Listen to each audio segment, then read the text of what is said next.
Welcome back to Words of Paradise. I'm your host, Leon Idle, and today we're going to get into a semi-serious, semi-comedic story. As of the time of recording, for those of you that don't know, the Quartering and Brittany Venti have both had their Twitter accounts suspended. Why, might you ask? For allegedly sharing a non-consensual photo of a woman. I say allegedly, really, it's not true. The woman in question is Eliza Bleu. For those of you that know of her or don't know of her, she is a conservative-ish individual on Twitter who is leading the charge, at least that's what she claims, against victims, well, she doesn't use the term victims, survivors of human trafficking. The thing is, there may or may not be some holes in her story when Jeremy, the Quartering, and Brittany Venti, it really started with Brittany Venti, posted a screenshot of a consensual screenshot from a YouTube video that had been on YouTube for about 6 years from World Star Hip Hop. Eliza Bleu decided to flex her power and abuse her power at Twitter to get them banned, try to get the photos taken down, saying that these photos were non-consensual when that is not the case. That being said, I've been doing a bit of research on this for the last about 2.5, 3 hours to make sure that I could really capture this properly, and I think the best way to do it is to start with Twitter. So let's see what that Star Wars girl has to say about it. We're going to be scrolling through this little bit of a thread, and then I've got other links and pages to show you. For everyone wondering what's going on, Eliza Bleu claims she was the victim of trafficking, but she refuses to name names, give details. She has a very documented past, and her dates don't add up. Now, right out the gate, if she's a victim of trafficking, I'm not denying that she ever was a victim of trafficking. I'm not going to deny it, not going to confirm it. I don't know. I am going to say if you're going to be a prominent individual on Twitter with this nice little blue check mark here and you've got a foundation for helping survivors, you can't exactly blame individuals for wanting to ask questions, get more information. I mean, anytime you're donating to a charity, you want to make sure that the charity's going where you hope the money's going, helping the needy or the homeless, people who are hungry, animals, if you're donating to animal charities, whatever. The point is, if you're helping a movement, helping a cause, you want to know for sure. So when her story came into question, rather than answering the questions or doing something to give some sort of answer or say, hey, maybe this is not the time or place, whatnot, she decides to flex her power at Twitter to get these individuals banned. Brittany Venti asked her a question about a lewd but public video on EB, and EB got her banned, EB being Eliza Bleu. Then, at the Quartering, posted the same pic from the public video, and Eliza Bleu also got him banned. Eliza Bleu worked with Elon Musk and Twitter safety, so she knows exactly how to abuse the system, especially when it's to cover up dirty little secrets. Now, Eliza Bleu is going around threatening to sue and block anyone that gets involved, pushing the Streisand effect in full force. This was a thread with all the receipts illustrating how her story doesn't add up with the actual video evidence of her during the time she was supposedly trafficked. Again, Eliza Bleu has provided no evidence, has not named names, and blocks and reports anyone that asks questions. Now, that's a pretty shady look, not gonna lie. Again, I'm not gonna deny she was trafficked, I don't know, but that is a shady look. Someone's gonna question you about it, ask you questions. When you run an entire foundation, or at least a part of a foundation, have legal teams to represent women who are trafficked, but you're not gonna answer questions when there are notable disparities in the story that you've given, I don't know. That's a little sus. Now, the whole reason that I got into this and started questioning this, I followed Eliza Bleu on Twitter. Have for quite a while because, human trafficking, kind of a big deal. Believe it or not, this lame, nerdy guy with the Star Wars t-shirt who plays a lot of World of Warcraft, not a fan of human trafficking. The only traffic I'm a fan of is not getting stuck in it after my run to the grocery store. So with that being said, a couple weeks ago, she was on Tim Pool's podcast, Timcast, and it was a bizarre episode. I was not a fan of how she conducted herself on the show. Very different than how, at least in my experience, she conducted herself on Twitter. She didn't seem to portray the same sort of personality on the internet that she did, in some sort of a live broadcast where, she could speak more or less uncensored. And of course, it's hard to discern tone through writing. Twitter is, of course, not somebody's entire personality, but there was something a little off and suspicious about her. So we will be playing clips from the Timcast episode later, so maybe you guys can see what I'm talking about, maybe give you guys an idea of what I'm referring to. But let's continue with this. 2006, Blind Dates, 21 years old. 2007, MCR Emo Girl, MySpace, Stickum, and Getting Trafficked. 2016, refusing sex for $150K. 2022, 15 years ago at 17, I was trafficked, setting the date at 2007. Now, this probably doesn't mean anything, so I'm going to pair it with these photos here. Blind Date is an American TV series. Blind Date is an American dating show. The show was originally hosted by Roger Lodge and is currently hosted by Nikki Glazer. During the syndicated years, 1999 to 2006, the series was distributed by Universal. Point is, Need to know that. 2006. She was on this show in 2006. It says age 21. So this is her. This is a much younger Eliza Bleu. In 2006, she was 21 years old. Eliza Bleu, sex trafficking survivor and advocate. So as you can see, these photos are of the same individual. Now we're starting to see maybe why the story is being called into question. It says she's 21 here, she was on the show, but she was trafficked at the age of 17 according to her.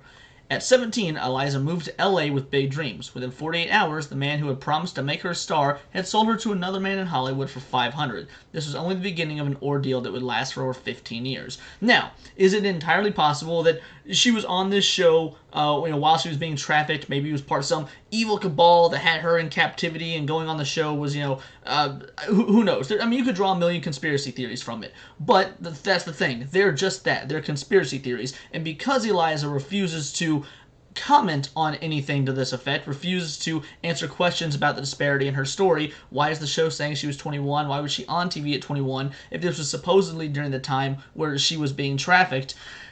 That is a fair question to ask, and honestly, it's one that I'd like to have the answer to. A lot of people would like to have the answer to, and a lot more people would like someone to not ban them on Twitter and try and discredit their journalistic integrity for asking these sort of questions, especially if you're going to be the leader of an anti-sex trafficking foundation. Then right here, here's another thread with receipts exposing how Eliza Bleu, an anti-trafficking advocate, accepted funds from a registered sex offender, and some people wonder why Brittany Venti was questioning her. Eliza also received fundraising from Felicia Killings, who was arrested and charged with several felony counts of unlawful sex with a minor. Killings received a plea deal to avoid having to register as a sex offender. Eliza received funding from a literal groomer. Now, it does say here, registered sex offender, and that she here was able to, the individual, Felicia Killings, was able to not have to register as a sex offender. So I don't know if this is just a mistype or what the deal is, but we're going to go through these photos as well. Also, please note that this is in the year 2021, so it is well after the charges from that individual had she'd been accused. Everyone knew what she'd done. So I guess today we will fundraise to send a blessing to Eliza Bleu. Anyone with the gumption to take on big tech and its abuse against minors needs support. As I said, she's the only one I see in our conservative circle highlighting black girls and trafficking in the sex industry. This guy, Alison Offering, is she connected with at IJM? I don't know what IJM is. Here's the link and breakdown of how the foundation will use the donations to help Eliza's work while the ministry continues empowering victims. And this says, dang, Coach Felicia, thank you. Now, former teacher, Coach Felicia, pleads no contest in student sex case. A former Rodriguez high school English teacher who was having sex with a 16-year-old male student pleaded no contest Tuesday to a single felony sex charge. Felicia Killings, who had taught at the school for 4 years before being placed on administrative leave after her arrest, agreed to a plea deal in which she will spend 30 days in an alternative sentencing program that typically includes house arrest on an electronic monitoring system. She will be able to have the felony reduced to a misdemeanor in December if she does not violate terms of her probation. She will not have to register as a sex offender. So, I assume that she completed this, that she did not have to register as a sex offender, considering what the tweet said, but maybe she did, and that's why that Star Wars girl stated she was a registered sex offender. Again, there's discrepancy in the tweet, but the point is, it remains the same regardless. Killings, 27, faced several felony unlawful sexual intercourse charges for allegedly having sex several times with the student between March and October of 2009. See, 2009 was when all this happened. The tweet between her and Venti took place in 2021. Now, obviously, I know there's a long gap of time there, 12 years or 11 years, people change. 12 years, people can change, but I don't know. I would feel a little grimy if I was in Eliza Bleu's position, like, hey, you're a registered sex offender, or even if you're a non-registered sex offender, you're still publicly a sex offender. You've still had sex with a minor. I don't know if I really want you to fundraise for me, to be the sort of face of my charity, to publicly donate. I mean, I know some people will say, hey, money is money. It's good to have that sort of donation. It's good for it to come from anywhere. Look, I disagree. If you were running a charity for homeless people, would you want the Zodiac Killer donating to your charity? Maybe it's just not a good look. Police have said that the offenses occurred at Killings' apartment in Vallejo. Their relationship ended on the boy's 17th birthday. So that is the individual that, told everybody to go give money to this supposedly anti-trafficking cause. Here's another photo of Eliza Bleu. I know this is a parody account, but here's a screenshot from a still active account on Sexy Nudes, a meet and fuck website. Now, when he says this is a parody account, it's because I found this account here, Eliza at Eliza Blult, and it is an Eliza Bleu parody account. You can feel free to go through here. Some stuff is quite funny. You're such a survivor. I don't have 150K to spare, but I have about 5 in a pack of baseball cards to all law enforcement. This is a joke, not actual solicitation. And this is the music video in which Eliza is seen dancing. There are times where she is, for the most part, completely nude, but she's always covering herself, so you never actually see anything. This was posted in 2016, has been on YouTube since. So for over 6 years now, the screen cap is what got Brittany, Venti, and the quartering band. They shared this. Eliza Bleu claimed this photo is non-consensual. Well, how can it be non-consensual? The video has been up for 6 years, and you did the video for World Star Hip Hop. At this point, this is a public video. It is not a non-consensual private video. If this was a non-consensual private photo of her that was not supposed to be on the internet, that somebody else had, that somebody else posted, at that point, she would have a case. Absolutely. But here, this is how we know she's just flexing her power, because she doesn't want Brittany or anybody else questioning her or trying to find out, hey, why are the discrepancies in your story? Instead, she's trying to silence individuals that she doesn't agree with. Maybe she's got some skeletons in her closet. Maybe she's got something to hide. Maybe she was really trafficked, but she's afraid. Who knows the extent of why this is happening? But the fact of the matter is, she's going about it wrong, and she's getting individuals banned from Twitter. Individuals that are just trying to do honest jobs, report, get facts. Because if Eliza Bleu is lying, if she was never trafficked, or if she's greatly exaggerated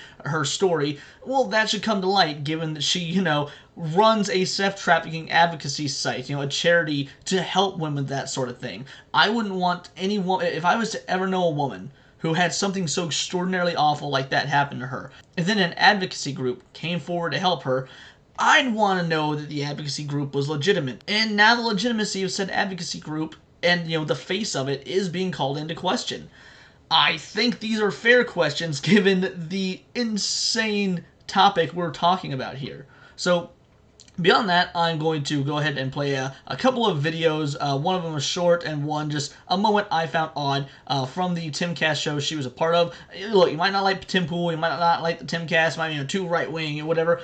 Remember, ignore that. This is about Eliza Bleu, how she conducts herself, and why, in my opinion, I started to find her suspicious. All the stuff that happened on Twitter today, well, that really just put the nail in the coffin for me. I found her kind of suspicious since this. Let's go on. Now, what you're about to have here is her flat out refusing to answer a question that is being posed to her, much like, what was done on Twitter, only here she does not have the option to block people. You can't equate one case for another case. They're two totally different cases. So let's hopefully... For context, in this clip, she's talking about how Tim Pool and the crew were saying, hey, why does everyone care about the Andrew Tate stuff right now when we still haven't seen Jeffrey Epstein's client list? One is a massive sex trafficking and rape scandal that's been going on for years, and we still know nothing about it. Andrew Tate is small stuff by comparison, and they're more interested in the big fish, the politicians, the singers, the actors, all the individuals that might have to do with the Jeffrey Epstein stuff. Not that one is less important than the other, but one happened several years ago and we've still gotten no information. So this is her responding to that. Fully push for justice with the Epstein-Maxwell case, and that all co-conspirators are held accountable, but also you can care about another case and hope that if justice needs to be received... If we could get a little bit of clarification here. I also want to talk about the Vice piece a little bit here, but we know what was happening with Epstein to a certain level, which was really, really bad. Yeah. Outside of the legal perspective, what do you think was happening here with the Tate brothers? What do you think they were doing?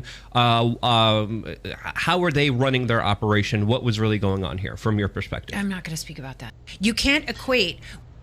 And there you have it. She says, I'm not going to speak about that. Just flat out shuts him down. That is a good question. If she is an advocate for human trafficking and all these awful things, and the law firm that she works with is representing the girls in the Andrew Tate case, now I get there are certain things that she's not able to answer. I mean, she might be under some sort of confidentiality clause, but to flat out deny that question instead of find a way to be, hey, There's certain things I can't talk about. I'll answer your question to the best of my ability.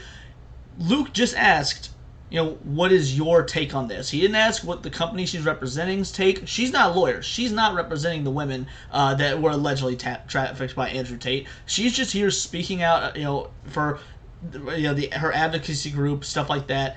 He just asked, what is your opinion on this? And she shuts it down. To me, that's pretty suspicious. Like, it should be a relatively simple question to answer if she does have all the experience that she says she has, if she went through what she claims that she's gone through, and if she's spent a lot of time since then in this advocacy group dealing with trafficking rings and stuff like this before. Why would she just hard shut down that question? It doesn't seem, fair. It also seems to keep us, the public who are interested in what should be her expertise, in the dark. I don't know. It's suspicious if you ask me. But now we're going to go on to this next video. In the Andrew Tate case. What do we know about what Andrew Tate was doing? What do we have in terms of hard facts? Which is a fair and honest question.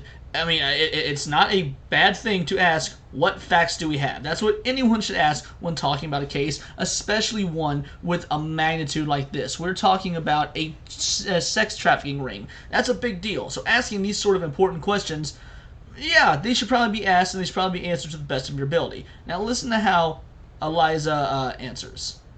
So just based off my relationship, I'm not going to speak too much about, the case, but I will. So she's not going to speak about it. She's getting flustered. She's stuttering, doing little nervous ticks with her hands, rubbing her nose.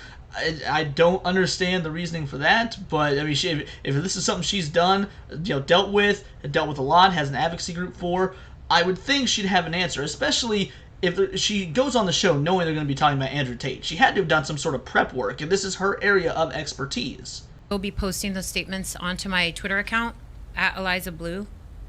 Sorry, I cried, Tim. At Eliza Bleu, at eLIEza. I'll be putting them there, and then survivors, if you missed the website to reach out, you can reach out there. What we know is that there are some folks that want to get some justice. That's what we know. That's what I know.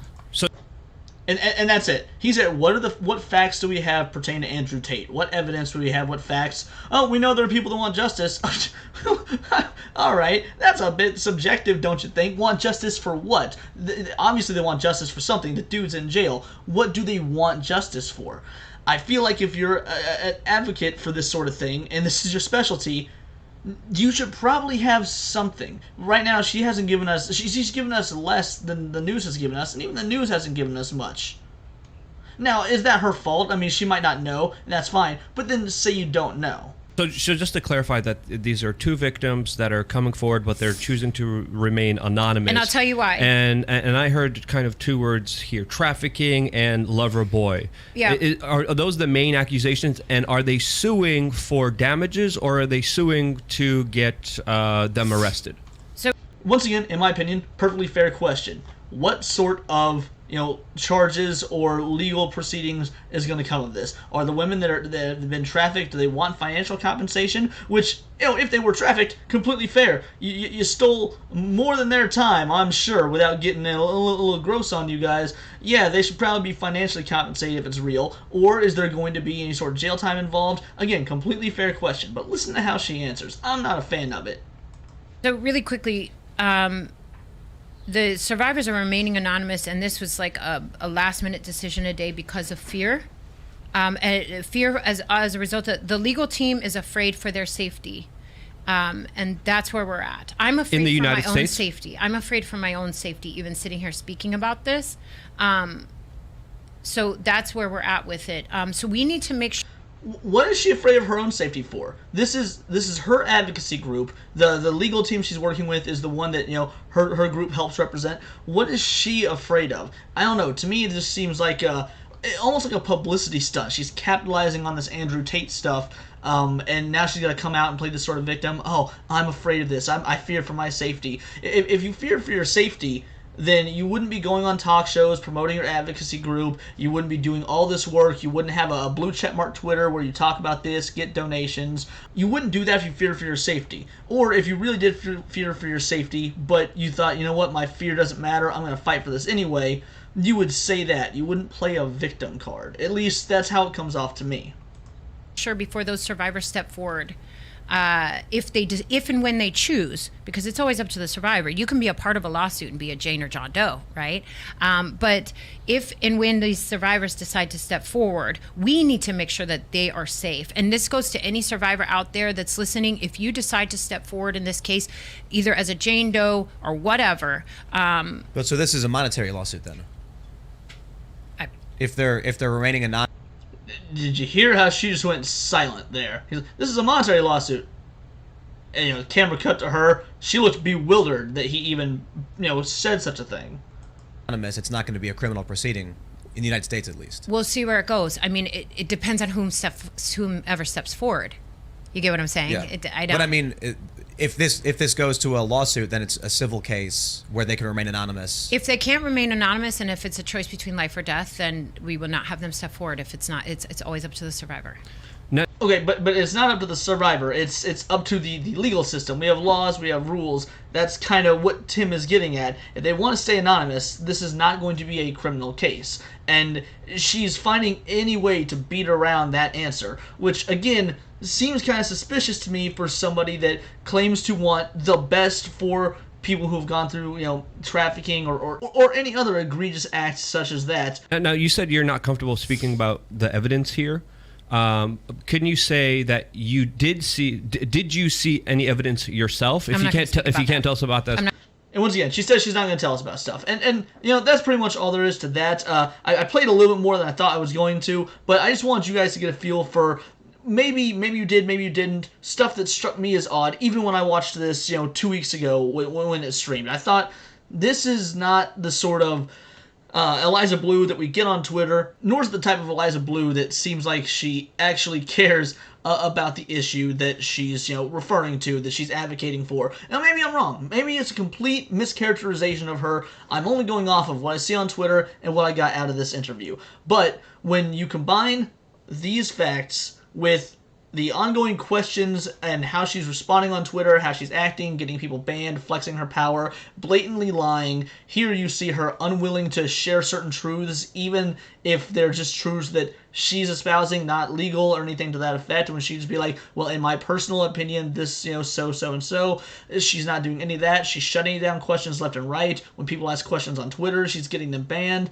And then we have information like, getting this right here, assuming that it is real, this comment. So all in all, that is my take on the Eliza Bleu situation. One more thing that I would like to show you guys. Right now, Free Brittany Venti is trending. It was trending number 1 earlier. It was number 7 a while ago, but Free Brittany Venti is trending. I would like to encourage all of you that sees this to use that hashtag. Make sure Twitter realizes this is not okay. Also, free the quartering. Make sure you get that in there as well, because neither of these individuals should have their Twitters banned for simply posting this picture and asking questions. And if you do want to see Eliza Bleu romp around wearing almost nothing, looking like a right-wing version of Jennifer Lawrence, then by all means, you can find it on the World Star Hip Hop YouTube page. But that is about all I've got for this one. By all means, let me know your thoughts below. Is there anything I missed? Is there anything additional to this story that has broken since I've covered it, since recording this video, or maybe that I don't know? Any resources you can send me, or you can do.